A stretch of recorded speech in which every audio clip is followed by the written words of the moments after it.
So when you were younger and you would get around big bodies of water, what would your reaction be? It would definitely be one of trepidation.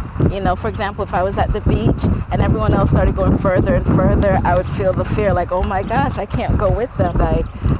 That water is way too deep. Nikayla Matthews never learned to swim, and she's not the only one. Only the friends I know that swim are the ones that are on the swim team with me. I have friends who don't know how to swim, and I have family members who don't know how to swim. My mom doesn't know how to swim. Now, according to a recent survey by USA Swimming, nearly 60% of African American kids can't swim. 56% of Hispanic young people can't swim either, and black teens are almost 3 times more likely to drown than whites.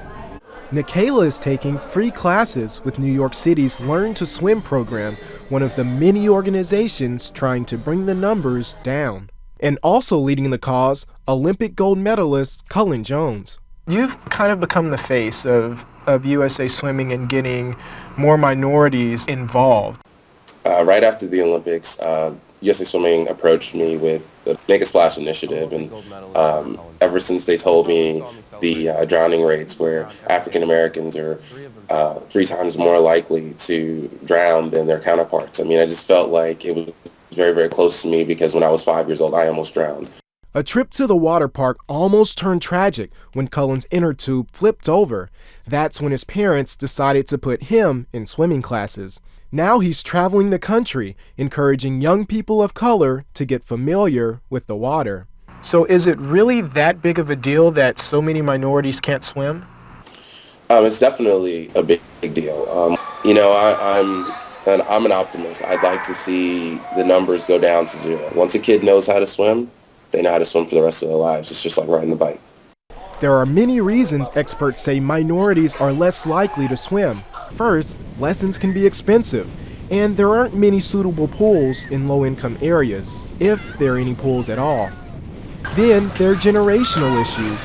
Some slaves weren't taught to swim for fear of escape, and during the segregation era, blacks and whites weren't allowed to swim together, and these attitudes have been passed down from generation to generation. What made me want to learn how to swim, my mom didn't know how to swim. And if the parents can't swim, the study reveals that the chances of their kids not learning can be as high as 90%. And there's one more reason. Because they're afraid they might drown. Fear, but that no longer holds Nikayla back. So what's been the best thing that you've experienced throughout this? Throughout this, it's definitely been a growth in my confidence. When I think, oh, well, I could dive off a board into 8 feet of water not knowing how to swim, I was like, then I can do that, and I can do that too. It's really manifested and made me feel that I could do anything. Oh yeah, and the last thing. You don't have to wear the small briefs that the really, really tiny ones. You don't have to wear those. I'm glad that I know that now. Oh yeah, Gary Hamilton for CBSNews.com.